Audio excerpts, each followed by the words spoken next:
안녕들 하십니까? 서툰 타자를 눌러가며 한자 한자 인사를 드리게 된 70대 할머니입니다. 속이 영 시끄럽고 늙어서 이런 팔자를 살게 된 현실이 화가 나서 사연을 올리게 되었습니다. 세월이 참 빨라도 너무 빠르네요. 저에게도 어린 시절, 아가씨 시절이 있었는데 어디로 나이를 먹게 된 건지 모르겠습니다. 쭈글쭈글해진 얼굴과 손을 보면서 이제 오늘 내일 하는구나 싶습니다.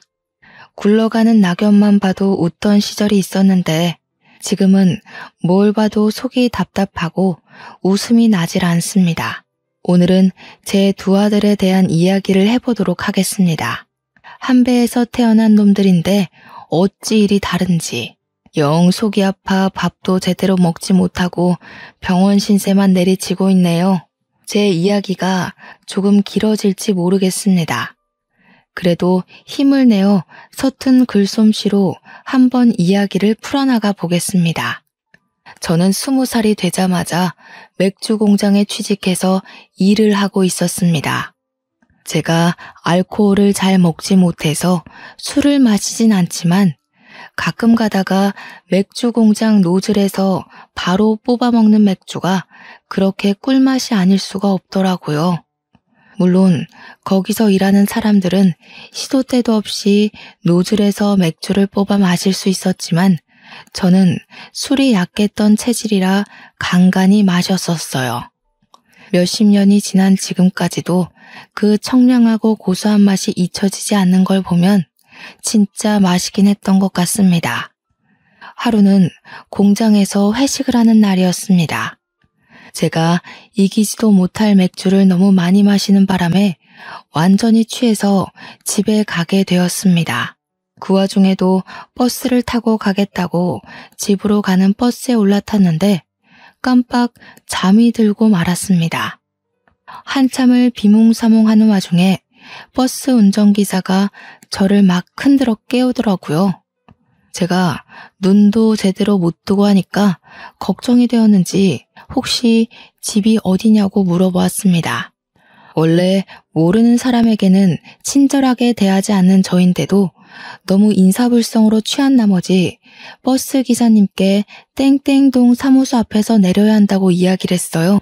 버스 기사님은 이곳이 종점이라면서 집까지 데려다 주겠다고 버스를 한 바퀴 더 운행하였습니다. 원래 그러면 규정이 어긋나는 거라 안 되는 거라는데 저는 몰랐지 뭐예요. 아무리 불 꺼진 버스를 타고 내려서 어찌어찌 집으로 잘 나오긴 했는데 다음날 술에 깨서 출근을 하려고 보니 지갑이 없더라고요. 글쎄 술에 취해서 어제 탄 버스에 지갑을 두고 내린 게 술이 깨면서 번뜩 생각이 나더라고요. 제가 취해서 얼마나 머리를 쥐어뜯었는지 바닥에 머리카락도 아주 수북했습니다. 결국 회사에 미리 양해를 구하고 일찍 퇴근을 해서 돈을 빌려서 버스를 타고는 종점까지 갔습니다. 제가 내려서 버스 회사 앞을 기웃거리고 있으니 어제 저를 태워준 기사님이 저를 알아보고 막 달려오시더라고요. 손에 지갑을 든 걸 봐서는 제가 흘린 걸 알고 일부러 보관하고 있었던 것 같았습니다. 저한테 아가씨 다음부터는 그렇게 술 드시지 마시고 항상 조심하세요 하는데 제가 알겠다고 대답을 하면서 기사님의 얼굴을 제대로 보았죠. 생각보다 상당히 젊은 남자였어요. 저도 모르게 당황해서 생각보다 젊으시네요 하고 말을 걸었어요. 그랬더니 약간 당황해하면서 웃으시더라고요. 일찍부터 버스 운전 한번 해보고 싶어서 일하고 있다고 이야기를 해주었어요. 성격도 상당히 호탕해 보이는 것이 웃는 모습이 호감형이었습니다. 이상하게 가슴 한 곳이 두근두근하고 얼굴에 홍조가 있는 것 같은 마음에 은근슬쩍 말을 붙였습니다. 어제 집에 잘 데려다 주신 것도 감사하고 지갑도 찾아주셨으니까 제가 밥 한번 사겠다고 했죠. 그러니 저한테 지금 시간 되냐고 하더라고요. 요즘 말하는 직진남이라는 게 딱 제 남편을 향한 말이죠. 시간이 저녁 시간이기도 했고 저도 배가 고파오던 찰나라 좋다고 하고서는 밥을 먹으러 갔습니다. 그런데 저를 기사식당으로 데려가는 게 아니겠습니까? 여기 김치찌개가 기가 막히다면서요? 저도 물론 김치찌개를 좋아하긴 하지만 뭔가 데이트하는 분위기는 아니지 않겠습니까? 그래서 진짜 밥만 먹는 거로구나. 이 사람은 내가 단순한 호의를 베푸는 줄 아는구나 싶어서 시무룩해졌죠. 밥 다 먹고 계산을 하려고 보니까 종업원이 이미 계산 다 끝냈다고 남자분이 하셨는데요? 하시는 겁니다. 순간 얼굴에서 은근히 피어오르는 기쁨이 주체가 안 되더라고요. 저는 기사님한테 다가가서 제가 계산하려고 했는데 왜 먼저 계산하셨냐고 마음에도 없는 말을 했습니다. 그랬더니 절 보고 웃으면서 그래야 다음에 또 얻어먹겠다는 핑계로 만나지 않겠습니까? 하더라고요. 순간 제 얼굴이 새빨갛게 달아올랐는데 그런 저를 보면서 또 귀엽다는 듯이 웃어주는 게 아니겠습니까? 갑자기 이런 식으로 허를 찌르며 다가온 사람에게 저는 속절없이 빠져들었습니다. 요즘 말하는 밀고 당기기 그런 건 꿈에도 꾸지 못했습니다. 제가 연애라도 많이 해봤더라면 아주 잘했을 텐데 전 쑥맥이었거든요. 이 사람이 저에게 관심을 가져준다는 것만으로도 하늘을 날아갈 것 같은 기분이 들었는데 밀고 당기기가 가당키나 하는 말이겠습니까? 그렇게 저희는 누가 봐도 사랑에 빠진 남녀처럼 데이트를 즐기게 되었습니다. 저는 매번 꼭 밥을 사겠다고 그분에게 데이트 약속을 걸고 그분은 저에게 다음에 사달라고 하면서 계산을 마치는 듯한 행태로요. 그게 바로 저희의 암묵적인 데이트 신호라고 생각하고 서로를 향해 움직이기 시작했죠. 그렇게 연애를 시작하다 보니 시간 가는 줄 모르고 푹 빠져들게 되었습니다. 당시 시대상으로 결혼 정년기라는 게 20대 중반쯤이었거든요. 저희도 결혼을 할 나이가 다가오고 서로의 이름을 수줍게 혼인신고서에 적어 넣으며 혼인을 하게 되었습니다. 살림이 빠듯한 것도 아니었고 서로를 위해서 쓸 수 있는 돈은 충분했습니다. 그러나 허례허식이 싫어 결혼 사진만 동네 사진관에서 간단하게 찍고 식은 따로 올리지 않았죠. 저는 여전히 맥주 공장에 다니고 있었고 남편은 버스기사 일을 하면서 둘이 행복한 일상을 보내고 있었습니다.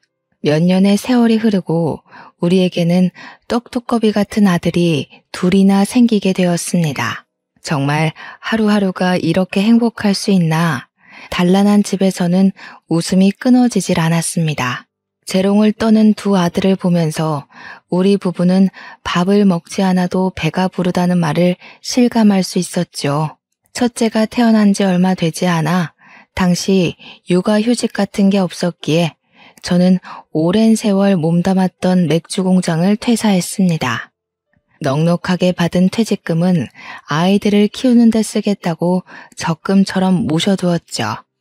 갑자기 외벌이가 된 탓에 저는 집에서 인형 눈깔도 붙이고 포장 아르바이트도 하면서 생계를 꾸리고 있었습니다. 애가 어려서 집 밖으로 나가는 게 좀 힘들었거든요. 그때 뭐 어린이집 같은 게 보편화된 시설도 아니었고요. 남편은 동네 버스 운전을 하다가 좀 더 큰 돈을 벌기 위해 고속버스 회사로 이직을 했습니다.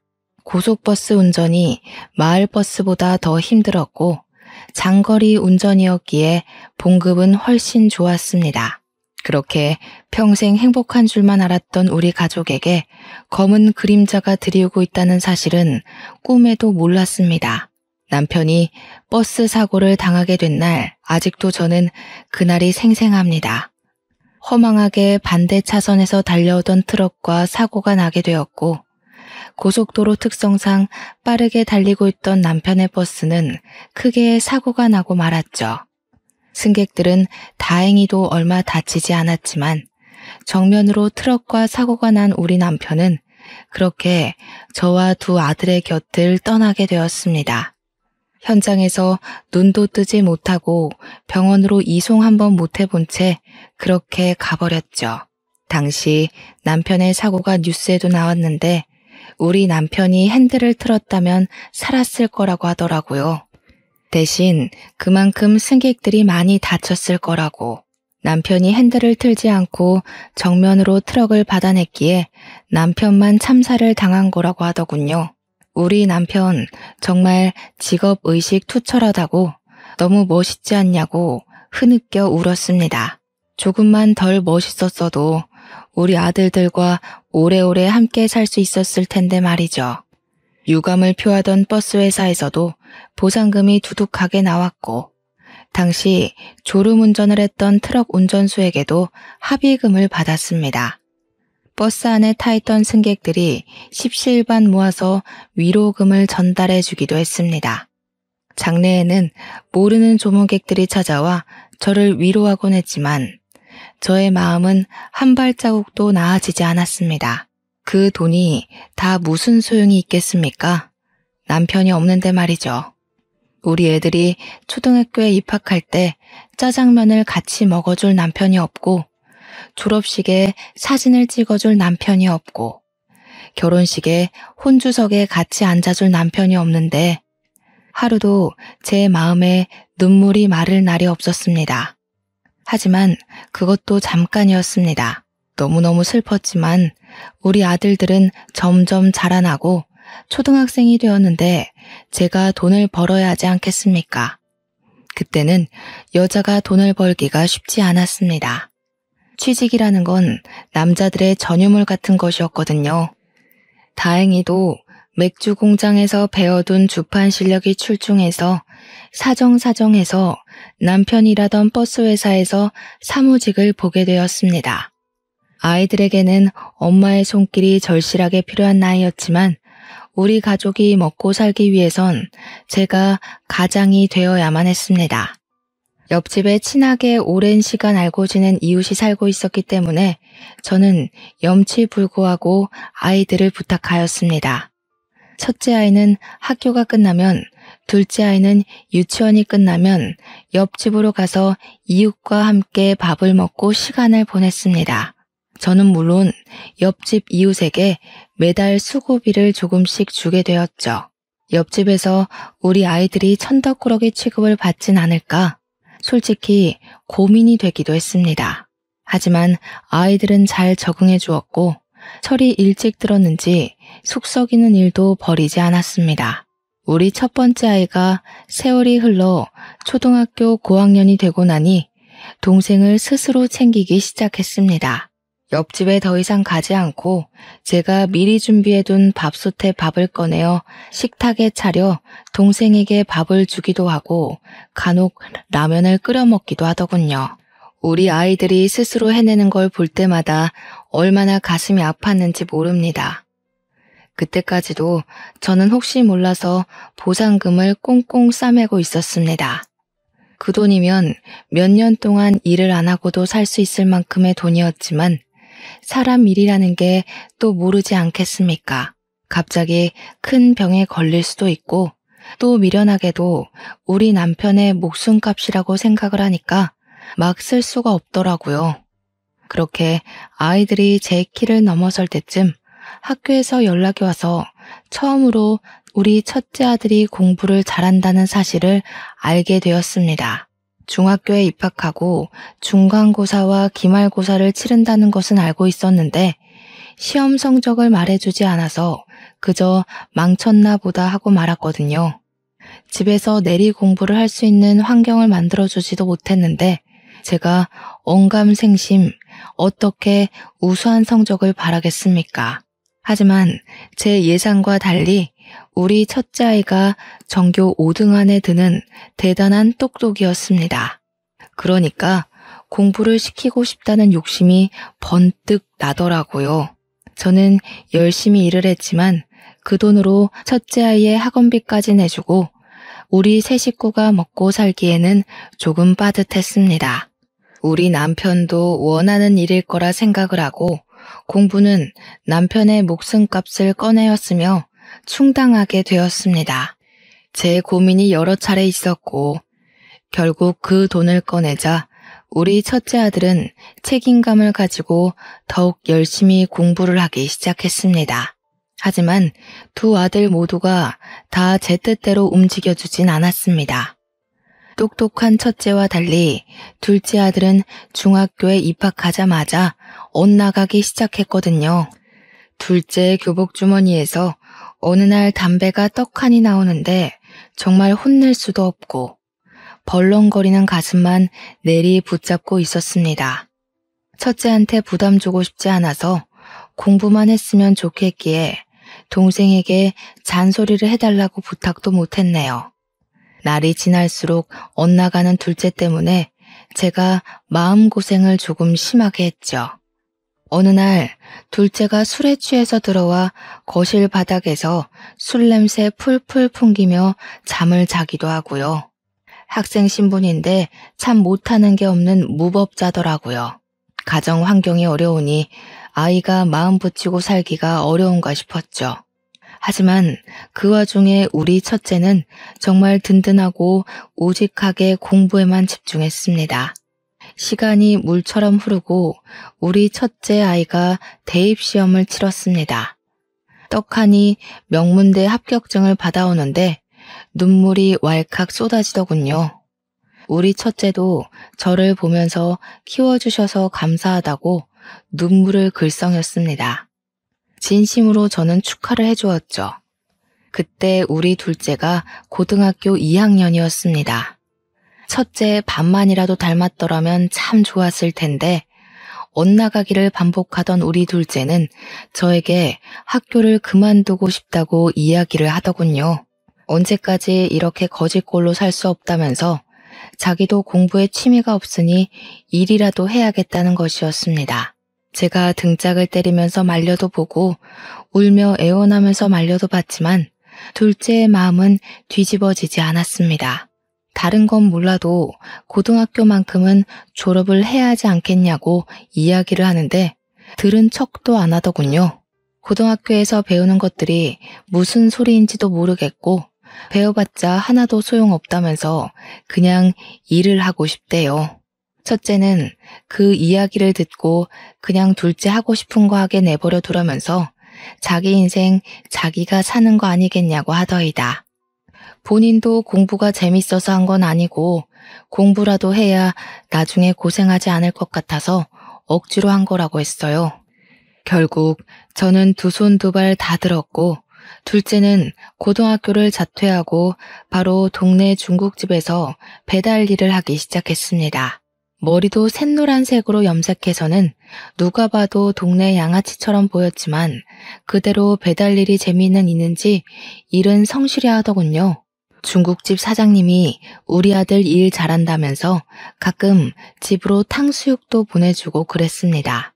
첫째 아들이 군대를 만기 전역을 했어요. 그러자 둘째가 바톤 터치를 하듯이 군대를 가게 되었습니다. 우리 첫째 아들은 정말 엄청난 수재였어요. 명문대에서 날고 기는 애들 중에서도 손에 꼽히는 그런 수재요. 결국 대학을 졸업하자마자 보란듯이 대기업에 들어가게 되었습니다. 우리 아들이 정말 얼마나 자랑스러웠는지 몰라요. 그러는 와중에 둘째는 짜장면 배달 일을 쭉 하다가 중국집 사장님 사정이 좋지 않아 식당 문을 닫게 되면서 할 일이 없어지고 말았죠. 배달 일을 해봐야 돈이 안 된다고 하면서 며칠을 내리 고민을 하더니 자신 있는 건 운전밖에 없다고 하더라고요. 그러면서 대형차 면허를 따더라고요. 버스 운전기사를 하겠다는 것이었습니다. 당연히 저는 손에 땀이 나도록 말렸습니다. 그게 얼마나 위험한 일인지 아냐고요. 네 아비가 어떻게 죽었는데 네가 버스 운전기사를 하겠다고 하냐면서 아버지 생각을 하라고 했습니다. 그러니까 둘째가 그러더군요. 우리 아빠 멋있잖아. 나도 버스 운전할래. 이러는데 제가 어찌 말리겠습니까? 그래서 너 하고 싶은 대로 한번 해보라고 했습니다. 그렇게 다들 각자의 자리에서 열심히 생계를 책임지며 일을 했습니다. 저는 여전히 버스회사 사무실에서 일을 했고 둘째는 우리 회사 고속버스 운전기사가 되었습니다. 큰아들은 대기업 연구실에서 성과를 내며 승진도 초고속으로 하고 아주 탄탄대로를 걷고 있었죠. 그렇게 몇 년이 더 지나고 첫째 아이가 결혼을 하겠다고 며느리감을 데리고 오겠다고 했습니다. 집에서 만나는 거냐, 오래간만에 솜씨 자랑 좀 해야겠다, 갈비찜을 해둘까? 우리 아들 갈비찜 좋아하잖아 라고 했더니 아들이 고개를 절레절레 졌더군요. 집이 낡아서 부끄러우니 그냥 밖에서 만났으면 좋겠습니다 하더라고요. 그래서 그냥 알겠다 그러자라고 대답을 했습니다. 큰아들이 부른 식당으로 가니 며느리 될 아이가 떡하니 앉아 있었습니다. 첫인상이 너무 곱고 예쁘더라고요. 하늘색 원피스에 머리에는 진주가 촘촘히 박힌 머리띠를 하고 왔는데 무엇보다 손이 정말 곱고 희고 예뻤습니다. 나처럼 고생한 손이 아니라 올곧게 쑥 자란 손가락이 예뻐서 아가씨는 무슨 일을 하는 사람이요? 하고 물어보니까 피아노 전공을 했다고 하더라고요. 큰아들이 팔불출처럼 예비 신부가 피아노 전공을 했다고 이야기를 하면서 지금은 학원에서 아이들을 가르치고 있다고 설명해 주었습니다. 그래서 그렇구나. 손이 너무 예쁘더라. 이야기를 했더니 저한테 웃으면서 제가 살림이라는 걸 전혀 안 해봐서 그럴 수도 있어요 하더라고요. 제가 속으로 숨을 헛들이킬 정도로 매우 당황하였습니다. 그래도 결혼하고 나면 살림을 해야 할 텐데 미리 배우는 게 좋지 않겠냐고 하니까 저를 힐끔 보더니 그러더군요. 저는 도움이 있을 거라서 살림 안 배워도 될 것 같은데요 라고 해요. 말문이 턱 막혔습니다. 그래도 뭐 아들이 대기업을 다니고 있고 예비 며느리도 레슨 같은 걸 한다고 하니까 알아서들 잘 살겠지 했습니다. 이것저것 대화를 하는 와중에 나한테 예비 며느리가 약간 당돌하게 이야기를 하더라고요. 저는 매년 명절마다 해외여행을 다녀왔었거든요. 결혼한다고 해서 그걸 바꾸고 싶지 않아서. 앞으로도 명절에는 그이랑 해외여행을 가려고 해요. 제가 듣기로는 제사가 없다고 들었는데, 죠? 저는 맞는다고 제사 없다고 했어요. 그러니까 싱긋 웃으면서 그럼 명절에 여행 가도 상관없겠네요 하면서 네일 아트를 했는데 벗겨졌다면서 속상해하는 게 아니겠습니까? 우리 첫째 아들은 또 그 손톱 보면서 까져서 속상해서 어떻게 하냐고 아주 둘이 짝짝꿍이 잘 맞더라고요. 우리 둘째만 저를 빤히 보면서 저거 둘 다 이상한 거 아니냐고 조용히 묻더라고요. 아무튼 뭐 밥이 코로 넘어가는지 어디로 넘어가는지도 모른 채로 집으로 돌아왔는데 우리 둘째가 그러더라고요. 형이 똑똑한 줄 알았더니 어디서 이상한 여자를 데리고 왔다고요. 저는 그냥 대꾸 없이 말을 아꼈습니다. 그렇게 첫째도 예비 처가 인사를 드리고 와서는 결혼 준비가 아주 착착 이루어지는 듯 했어요. 대망의 상견례 날이 마련되었다고 설레발을 치길래 저와 둘째가 함께 그 자리에 나갔습니다. 서로 인사를 하고 조심스러운 안부를 묻고 밥을 먹고 있는데 내내 사돈 부인의 표정이 별로 좋지 않더라고요. 아무래도 첫 만남이니 낯을 가리는 사람은 불편할 수도 있겠다 싶어서 말을 아끼고 있었습니다. 그런데 그 불편한 표정이 저에게 하고 싶은 말이 있는데 눈치를 보느라 말을 못해서 나온 표정이더라고요. 어느 정도 식사 자리가 진행되고 나니 저에게 대뜸 이야기를 하는 겁니다. 우리 아이들 알아서 잘 살 테니 너무 시집살이는 시키지 않으셨으면 좋겠네요. 아니, 제가 뭐 애들을 시기 질투해서 나쁜 소리를 하고 일부러 시집살이를 시키겠습니까? 원래 시자 붙으면 좋은 소리를 해도 나쁜 소리처럼 들리지 않겠나요? 그렇게 걱정이 되시면 몇 년 더 미뤘다가 결혼시킵시다. 그랬더니 그제야 그건 아니라면서 애들이 좋다고 좋아 죽겠다는데 빨리 시키는 게 좋지 않겠니요? 그저 딸 가진 부모의 마음으로서 걱정이 되어서 한 소리라고 자기 딸 잘 봐달라고 하는데 저는 이미 마음이 푹 상해버렸죠. 자리가 끝나고 첫째가 저한테 오더니 왜 그 자리에서 그런 소리를 했냐고 저를 타박하는 게 아니겠습니까? 어찌나 팔푼이 같던지. 그렇게 똑똑하던 아들이 예비 며느리에게 푹 빠져서 저런 꼴을 하는 게 어이가 없었습니다. 저는 엄마가 그렇게 무시를 당하는데도 처가를 싸고 들고 싶냐고 이야기를 했죠. 내가 뭘 했다고 시자노릇했다고 저러냐고 아들이 입을 꾹 다물더라고요. 하지만 좋다는 그 둘을 어찌 말리겠습니까? 결국에는 결혼까지 하더라고요. 첫째네 부부가 신혼여행을 다녀와서 시댁에 인사를 드리겠다며 저희 집에 한복을 입고 찾아왔는데 둘 다 빈손이더라고요. 그래서 둘째가 처가해도 아무것도 안 드린 거냐고 물어보니까 첫째가 우물쭈물 하더라고요. 우리 집에만 빈손으로 온 것이 뻔했죠. 아들 키운 거 참 소용 하나도 없더군요. 둘째가 그거 보더니 형도 참 너무한다면서 방으로 들어갔고 분위기는 걷잡을 수 없이 싸해졌습니다. 아침부터 저런 것들 먹이겠다고 갈비찜을 했다는 게 참 짜증이 나더군요. 밥 잘 먹고 차 한 잔 마시고 제가 머리가 지끈거려서 이제 가보라고 했더니 며느리가 저한테 은근히 말을 붙여오더군요. 어머님, 갈비찜 남았으면 저 좀 싸주시면 안 돼요? 하면서 그렇게 야들야들한 갈비찜은 처음 먹어봤다고 너무 맛있었대요. 제 손으로 한 음식을 또 맛있다고 먹어주니까 기분은 좋더라고요. 그래서 싸주겠다고 했죠. 제가 또 갈비찜을 하면 큰 솥으로 한 움큼 쪄서 일부러 넉넉하게 만들거든요. 우리 둘째가 제가 만든 갈비찜을 워낙 좋아해서요.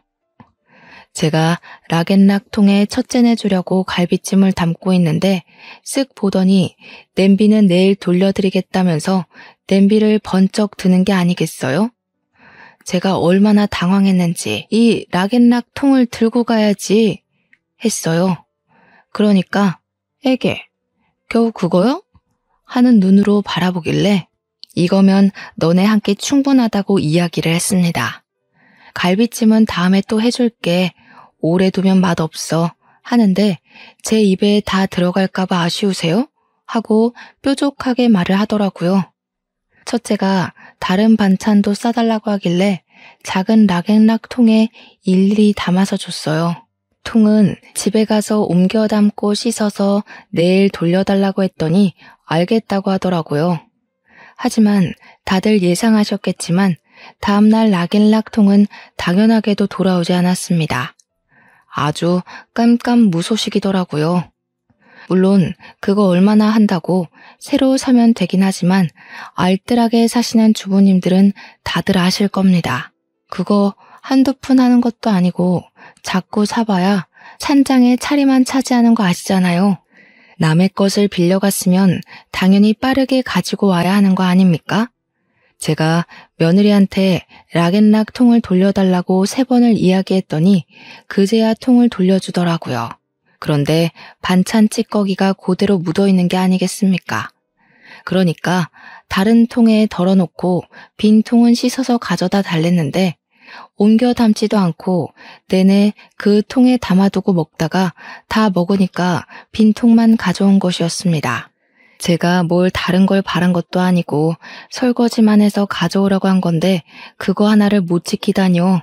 물론 그거 덜렁 하나면 제가 이렇게 구구절절 사연을 쓰지도 않았겠죠. 첫째 며느리가 임신을 했는데 저를 너무 부려먹는 게 아니겠습니까? 그때도 저는 일을 하고 있었을 때였어요. 물론 퇴직을 생각하고 있긴 했지만 할 수 있는 데까지는 일을 하려고 했단 말이죠. 첫째는 대기업 다니니까 나올 수가 없다면서 저한테 어머님 저 이거 먹고 싶어요. 저거 먹고 싶어요. 난리가 난 겁니다. 남편한테 해달라고 해야지 하니까 바빠서 안 된다고 하고 나는 일 안 하니? 하고 물어보면 어머님 그이는 대기업이잖아요. 하는 겁니다. 처음 한두 번은 해줬는데 도저히 안 되겠기에 친정에다가 이야기를 하라고 딱 잘라서 말을 했어요. 그랬더니 시모 사랑 며느리 사랑이라던데 어쩜 며느리인 자기를 챙겨주지 않을 수가 있냐고 갈비찜 먹고 싶으니까 당장 해오라고 울고불고 난리를 치는 겁니다. 결국 저도 못 참고 아들한테 이야기를 했더니 임신해서 예민해서 그런 거니까 갈비찜 좀 해주랍디다. 그래서 내 회사 일은 네가 해줄 거냐고 화가 나서 이야기했더니 엄마 이제 일 쉴 때도 됐잖아요 라고 하더군요. 자기가 생활비를 줄 것도 아니면서 저한테 이래라 저래라 하는 게 너무 어이가 없었습니다. 그래서 저는 결국 필사적으로 첫째 며느리를 피하면서 지낼 수밖에 없었습니다. 10달 동안 일이 바빴다고 연락도 제대로 받지 않고 일부러 아침 일찍 비몽사몽일 때 전화 걸어서 할 말만 하고 끊었죠. 그렇게 출산을 하게 된 날 저는 한달음에 며느리를 보러 갔습니다. 너무 이쁜 손주를 보면서 우리 첫째가 이렇게 아이도 낳고 키우는구나 싶어서 남편 생각에 눈물이 나더라고요. 첫째 며느리에게 수고했다면서 현찰로 300만 원을 뽑아와 조리원 비용으로 쓰라고 손에 쥐어주었습니다. 그랬더니 첫째 며느리가 금액을 확인하더니 이러더군요. 요즘 조리원 가격이 얼만데 겨우 300만 원이에요? 마음 같아서는 당장에 그 돈 내놔라 하고 가져가고 싶었지만 꾹 참았습니다. 출산한 지 몇 시간 지나지 않았는데 저까지 스트레스 주고 싶지 않은 마음이 컸죠. 그렇게 몇 주 후 저는 드디어 미루고 미뤘던 퇴직을 했습니다. 어차피 노후 자금이랄 거야 그동안 모아두었던 돈도 있고 둘째 아들 결혼시킬 돈도 충분히 마련되었다고 생각한 찰나였어요. 이제는 나도 여유 있게 여행도 다니고 유흥도 즐기면서 나를 위한 삶을 살아야겠다고 마음을 먹었는데 제가 퇴직하자마자 전화기에 불이 나더라고요. 첫째 며느리가 자기가 육아 너무 힘들다면서 저보고 와서 좀 도와달라고 하는 겁니다. 친정은 뒀다 국 끓여 먹나 싶었는데 저도 손주가 보고 싶기도 했고 간혹 가다가 도움을 주는 건 괜찮겠다 싶었습니다. 하루는 정말 죽겠다고 제발 와달라고 빌고 빌어서 큰맘 먹고 큰애네 집에 갔는데 글쎄 저한테 애를 쓱 맡기더니 자기는 친정엄마랑 목욕탕을 가겠다는 겁니다. 사돈 부인이 저를 보고 애를 봐주셔서 감사해요. 3시간만 있다 올게요 하고 나가더라고요. 진짜 그 애미의 그 딸이라고 너무 기가 막혔죠. 그 뒤부터는 진짜 제가 연락을 완전히 피해버렸습니다. 경우가 없어도 너무 없죠. 어떻게 시어머니를 그런 취급을 할 수 있습니까? 골치가 아파서 저는 첫째네 사정은 나 몰라라 하고 제 취미와 여흥을 즐기기 위해 열심히 돌아다녔습니다. 그러던 와중에 둘째가 저에게 결혼을 하고 싶다고 하더군요. 이번엔 또 어떤 어마어마한 며느리가 들어올까 싶어서 긴장을 잔뜩 하고 둘째가 소개해주는 예비 며느리를 만났는데 완전히 예상 밖의 인물이었습니다. 어찌나 복스럽게 생겼던지 통통한 볼살에 동글동글한 인상이 너무 귀엽게 생겼더라고요. 하지만 생긴 게 성격과 일치하지 않을 수도 있기에 제가 먼저 선수를 치고 말했습니다. 나는 시자 노릇한다는 이야기 듣고 싶지 않다. 적당히 거리를 두고 지내는 게 좋을 것 같구나. 서로 안부 전화나 간간히 하고 깊게 관여하면서 살지 말자. 오해받기 싫단다.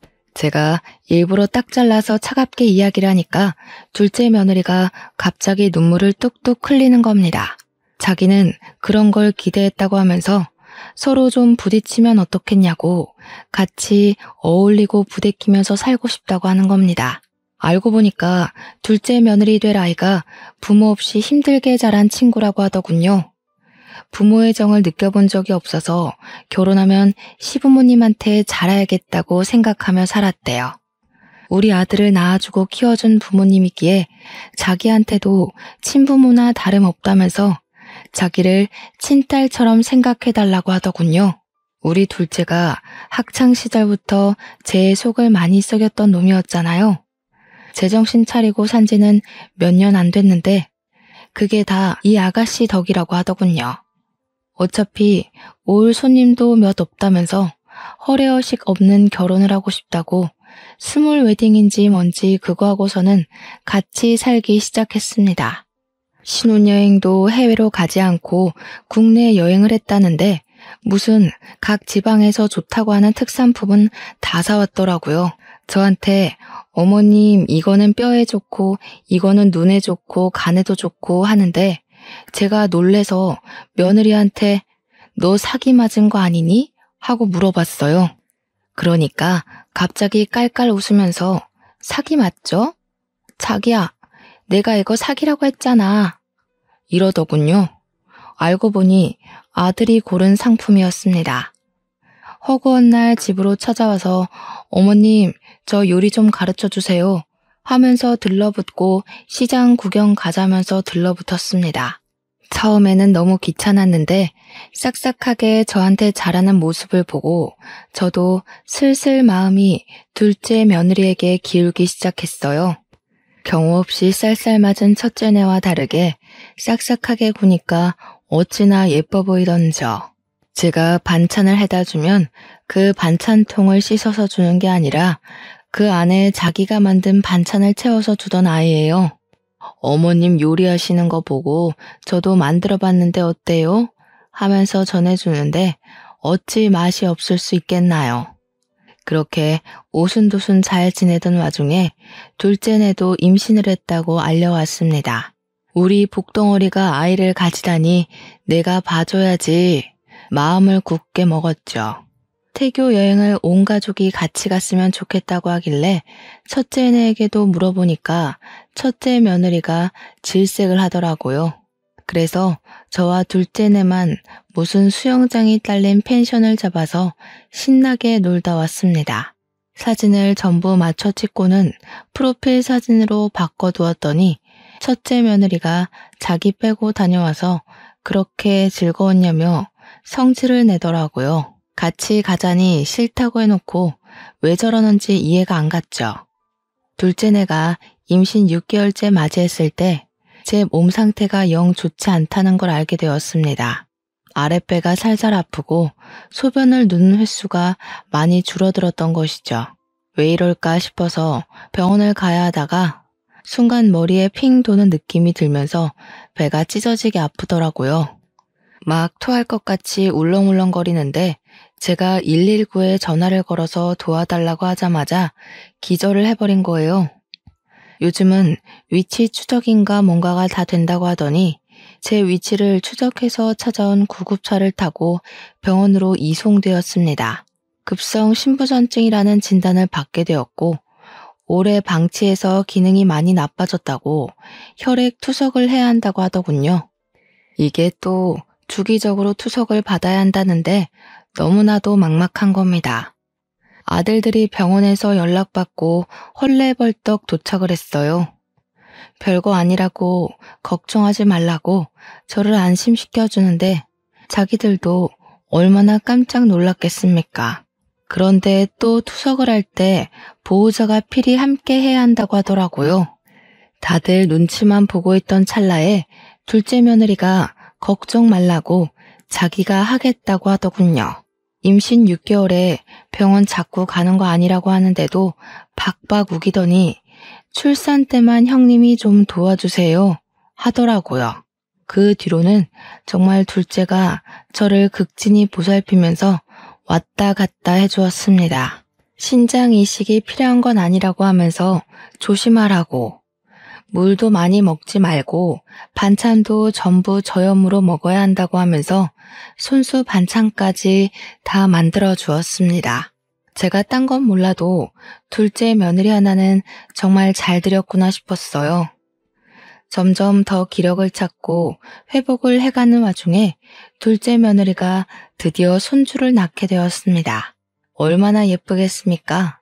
병원까지 찾아가서 둘째 며느리에게도 300만 원을 주었더니 너무 감사하다고 엉엉 울더라고요. 첫째네는 왔다 갔냐고 물어보니 바빠서 못 온다고 했다고 하더군요.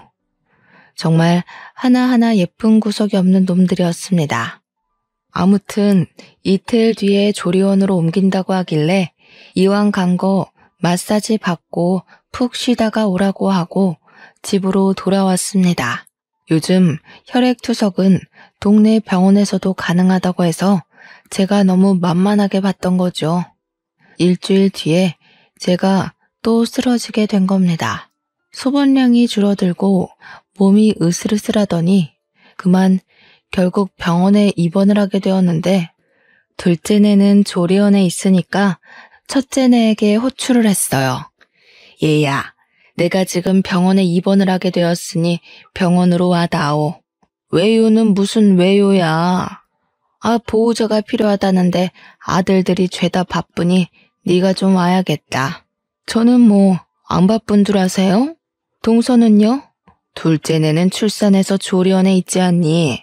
조리원에서도 다 외출되고 하는데 나가 놀 수 있을걸요? 내 병원에 오는 게 나가 노는 거야? 됐다, 끊어. 병원에서 보호자님을 찾는데 제가 보호자 같은 거 없다고 딱 잘라 말했습니다. 그러니까 병원에서는 좀 걱정이 됐나 보더라고요. 남루한 늙은이 혼자 병실을 차지하고 있으니 돈이 있을지 없을지도 모르고요. 보호자 명단에 있던 첫째 아들이랑 둘째 아들한테 차례로 연락을 했는데 둘째가 떡하니 전화를 받은 거죠. 애가 놀래서 병원으로 달려왔는데 저한테 왜 혼자 있냐고 물어보더라고요. 형이 연락 안 받더냐고. 분명히 둘째 며느리가 출산하기 전에 첫째 며느리한테 연락해서 신신당부를 했다고 하는 겁니다. 너무 서러운 마음이 들어서 죄다 이루고는 둘째한테 조리원으로 가보라고 했어요. 일주일이 더 지나고 저도 퇴원해서 집에서 안정 취하고 있었는데 둘째 며느리가 찾아왔더라고요. 조리원에 있느라 찾아뵙지 못해서 죄송하다고 하는데 우리 며느리가 죄송할 일이 아니지 않겠습니까? 괜찮다고 하니 한알은 뭘 싸들고 왔더라고요. 보니까 갈비찜용 갈비를 수두룩하게 가져온 거 아니겠습니까?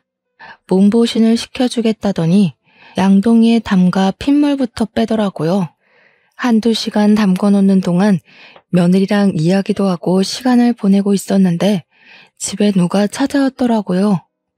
문을 열어주니 큰며느리였습니다. 떨떠름하게 네가 여긴 웬일이냐고 물으니 갈비찜 하신다고 해서 얻어가려고 왔어요 하면서 김장통을 떡하니 꺼내놓더라고요. 제가 너무 어이가 없는 거죠. 지난주에 병원에 있었을 때는 바쁘다고 코빼기도 안 비치던 게 갈비찜을 얻으러 왔다고 하니까요. 둘째 며느리가 제가 불렀어요 하더니 무거운 양동이에서 갈비를 하나하나 빼기 시작하더라고요.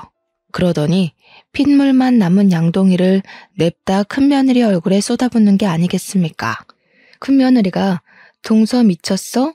하고 소리를 지르면서 어쩔 줄 몰라 하는데 둘째 며느리가 딱 잘라 이야기를 하더라고요.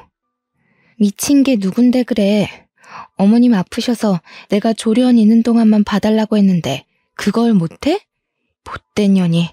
어머님 괜찮냐고 안부 인사 한 번 없이 갈비찜을 얻으러 와? 큰며느리가 놀래서 김치통도 버려두고 주랭랑을 치더라고요. 제 속이 얼마나 시원하던지 둘째 며느리한테 손뼉을 치고 말았네요. 저녁에 갈비찜을 해놓고 둘째네랑 사이좋게 나눠 먹고 있는데 첫째가 오더니 제주씨 하면서 화를 내는 겁니다. 둘째 아들이 형은 할 말 없다고 둘이 싸우려고 들길래 제가 말리면서 이야기를 했어요. 예, 첫째야. 내가 너 스스로 잘 살길래 아무 소리 안 했는데 더 이상은 안 보고 살고 싶구나.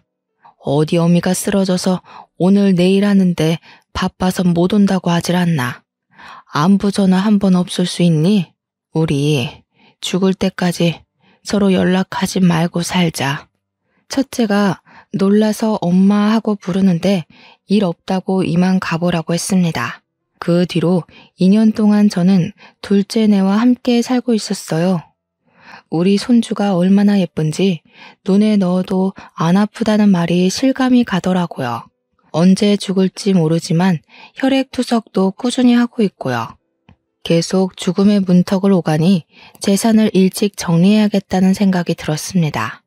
둘째 며느리한테 제가 남겨둔 3천만 원이 든 통장을 주니 며느리가 눈물을 짓더라고요. 둘째야, CM이랑 사는 게 쉬운 일도 아닌데 며느리는 항상 얼굴 한번 안 찡그리고 힘든 일 다 해주고, 내가 너네한테 나눠줄 재산이 많지는 않지만 이 통장만큼은 너네한테 주고 세상을 뜨고 싶구나. 며느리야, 얼른 받고 이 돈으로 손주 크면 대학 등록금 필요할 테니 그때 쓰거라. 어머님, 제가 이 큰 돈을 어떻게 받아요? 저는 정말 제 부모님 같아서 잘 챙겨드린 거예요. 평생 어머님이랑 같이 살고 싶다고요. 그러니까 우리 세준이 다 클 때까지 오래오래 건강하게 사셔야 돼요. 그런데 그걸 또 첫째네가 어찌 알았는지 우리 집에 2년 만에 찾아와서는 한다는 소리가 왜 차별 대우를 하냐는 겁니다. 3천만 원 통장 이야기를 운운하면서 자기도 달라고 따지고 드는데 어이가 없어서 말했습니다. 네가 나한테 돈 이야기 말고 다른 이야기 한 적은 있냐고. 이제 와서 얼굴 비추는 건 뭐 하는 짓이냐고 소리를 질렀죠. 첫째 며느리는 나 안 보고 살아서 신난 것 같던데 돈 때문에 찾아온 거냐고 당장 꺼지라고 했습니다.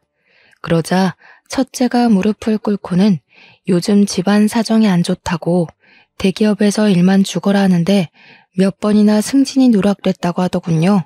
엄마, 진짜 나 너무 힘들어. 제발 그 3천만 원 우리 주면 안 돼? 와이프 진짜 내 입으로 이런 말 하기 좀 그런데 정말 미친년이라니까. 대기업 사모님 소리 들으면서 콧대만 높아서는 동료 와이프가 신상백 샀다고 자기도 똑같은 거 사야 된다면서 다음날 700만 원짜리 백을 사버리질 않나. 나 정말 미치겠어. 난 퇴근하고 맨날 밥도 제대로 못 먹고 돈 걱정에 잠도 못 자고 있어요, 엄마. 들어보니 집에서는 며느리가 바가지도 긁고 요리도 안 해서 맨날 라면만 먹고 버티고 있대요. 버는 돈은 족족 쇼핑에 쏟아붓느라 허리가 휜다고요. 사치에 빠져서 생활비는 부족하고 하루하루가 너무 힘든데 3천만 원이 욕심났다고 이야기를 하더이다. 그러게 네가 어미 버리고 잘 살 줄 알았더냐? 그러게 네 와이프 편들 때부터 알아봤다 내가. 뒤통수는 거기서 맞고 왜 나한테 와서 돈을 내놓으라고 난리냐? 꼴도 보기 싫으니까 당장 나가. 명문대 식이나 나와서 자기 앞가림 잘하고 살 줄 알았던 첫째가 저 모양이니 요즘 속이 썩어서 밥도 제대로 못 넘기고 있습니다. 둘째 며느리가 제 모습을 보고 얼마나 걱정을 하는지 몰라요. 이래서 며느리는 신중하고 또 신중하게 들어야 한다는 말이 맞나 봅니다. 가만히 있는 게 자식들 도와주는 건 줄 알았는데 너무 후회 중입니다. 돈이 아니라 인성을 봤어야 했는데 속이 정말 썩어 문드러집니다. 저와 같은 고민이 드는 분들이 있다면 꼭 한번 다시 생각해 보시기 바랍니다. 가정의 평안을 위해서는 외모가 중요한 게 아니라 내면이 중요하다는 사실을요. 제 이야기를 들어주신 시청자 여러분께 진심으로 감사드립니다.